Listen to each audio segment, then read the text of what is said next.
ឈឺក្បាលចវឹងខ្លាំងហើយប្រាប់ថាកុំតន់កុំតន់ចាក់ដាក់កែវព្រោះវាតិចព្រោះវាស្រាលលើទាំង10បតោយមកយើងជុំគ្នាមកដល់មកកាលខូចចិត្តក៏ផឹកសបាយចិត្តក៏ផឹកអបអសាតខ្ញុំជាប់ឈ្មោះជាអ្នកប្រមឹកកាលពីមុនខ្ញុំគ្រាន់តែប្រាប់ថាផឹកសាហាវជាងឥឡូវដេកទាំងបើកភ្នែកតើឡើងលែងត្រង់ផ្លូវពេលដែលចូលទំនៀមខ្ញុំដេកឡើងដូចឡើងឋានសួគ៌ងើបពីព្រលឹមឲ្យឡើងចង់កន្លក់ខួរនិយាយម្នាក់ឯងខ្ញុំបានដាក់ជាសំណួរឯងធ្វើល្មិចបានមកដល់ផ្ទះគ្រាន់តែចង់សួរខ្ញុំជាអ្នកផឹកមិនមែនតែខ្ញុំជិតពិចារណារកកន្លែងដេកនៅពេលដែលខ្ញុំស្រវឹងស្រាបើផឹកមិនអស់ទុកឲ្យខ្ញុំជាអ្នកជួយឥឡូវកុំគិតច្រើនតោះយើងលើកមួយថ្លៃបើសិនតែរឿងថ្លៃគឺថ្លៃបើដល់បំណងអ្នកផឹកថ្លៃគឺវាថ្លៃបើតែចត់គឺវាថោកសមតែដូចខ្លួនគេសូរ៉ាគឺសិនតែវាថ្លៃបើសិនតែរឿងថ្លៃគឺថ្លៃបើដល់បំណងអ្នកផឹកថ្លៃគឺវាថ្លៃបើតែចត់គឺវាថោកសមតែដូចខ្លួនគេសូរ៉ាគឺសវឹងក៏វាថ្លៃបើចំពុកឲ្យសុបាយយើងមិនគួរសន្សំចិញ្ចៃទុកឲ្យថោកវាថោកទុកឲ្យថ្លៃវាថ្លៃមិនថាស៊ីកាឬមានកម្មវិធីអ្វីស្រាអុកស្រាសស្រាឆ្នាំ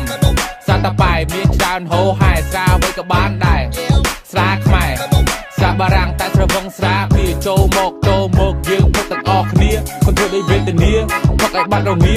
ផឹកឲ្យក្តៅសាច់ផឹកឲ្យមានកម្រិតកុំឲ្យផឹកតតែប្រកាច់លើកដាច់ចូលពេទ្យខ្ញុំរ៉េបតែប្រាប់ជាដំណឹងថាឥឡូវនេះខ្ញុំមិនសូវជាស្រវឹងតែផឹកឲ្យបើកបោសុំឲ្យមានអ្នកអាចពឹងដើម្បីទប់លំនឹងកុំឲ្យមានគ្រោះថ្នាក់គឺស្រវឹងគឺវាថ្លៃបើសិនតែរឿងថ្លៃគឺថ្លៃបើដល់បំណងអ្នកផឹកផឹកថ្លៃគឺវាថ្លៃបើតែចត់គឺវាថោកសមតែដូចខ្លួនគេសូរ៉ាគឺស្រវឹងគឺវាថ្លៃបើសិនតែរឿងថ្លៃគឺថ្លៃបើដល់បំណង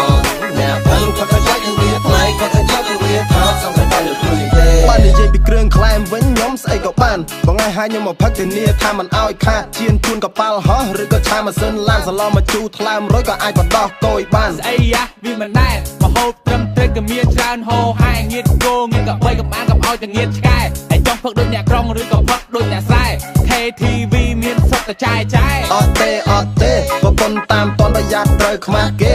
ផឹកមកសបាយតែកុំអោយចាញ់គេលេងខ្លួនលេង style លយមកកំសាំងកាហេអូខេរៀបខ្លួនឲ្យយើងទៅវាកែវពៅស្លាមម្ដងពៅសួតទៅហើយផឹកឲ្យគ្រាន់ចូលវងរួមបើផឹកមិនអស់ចាត់ទុកឲ្យយើងវាអន់សូរ៉ាគឺស្រវឹងគឺវាថ្លៃបើសិនតែរឿងថ្លៃគឺវាថ្លៃបើដល់បំណងអ្នកផឹកថ្លៃគឺវាថ្លៃបើតែថោកគឺវាថោកសមតែដូចខ្លួនគេសូរ៉ាគឺស្រវឹងគឺវាថ្លៃបើសិនតែរឿងថ្លៃគឺវាថ្លៃបើដល់បំណងអ្នកផឹកថ្លៃគឺវាថ្លៃបើតែថោកគឺវាថោកសមតែដូចខ្លួនគេ